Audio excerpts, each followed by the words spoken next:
இன்னொரு விஷயம் என்னன்னா, என்ன சின்னம் வந்து தாவேக்கா கொடுக்க வாய்ப்பு இருக்கு? நானா யோசிச்சு ஒரு ட்வீட் போட்டிருக்கேன்.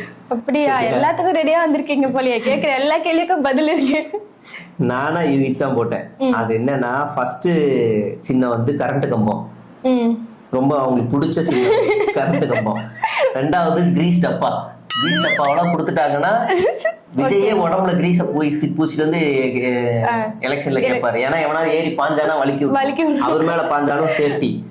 அடுத்து லாட்டரி சீட்டு, லாட்டரி இல்லன்னா A4 சீட்டு. எப்பவுமே அவர் A4 சீட்டை கையில வச்சிருப்பாரு. லைட் சுவிட்ச். லைட் சுவிட்ச் எதுக்கு? பஸ்ல போட்டு அமைக்க இருச்சார்ல. இல்லன்னா அவரோட ஐகான் செருப்பு. எல்லா இடத்துலயும் அடி வாங்குவார் செருப்புல. ஓகேவா? விஜயகாந்தோட நினைவுக்கு போய் அடி வாங்கிட்டாரு. இப்ப இந்த ஸ்டாம்பீட்லயே அடி வாங்கியிருக்காரு.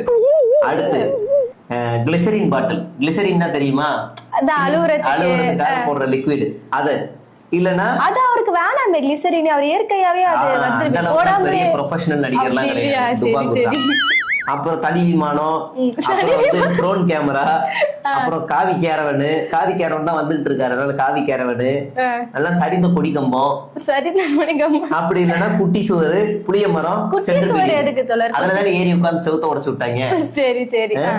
எல்லாம் புளிய மரம், சென்டர் பீடியன். புளிய மரம் எந்த மரம் கிடைச்சாலும் ஏறுவானுங்க.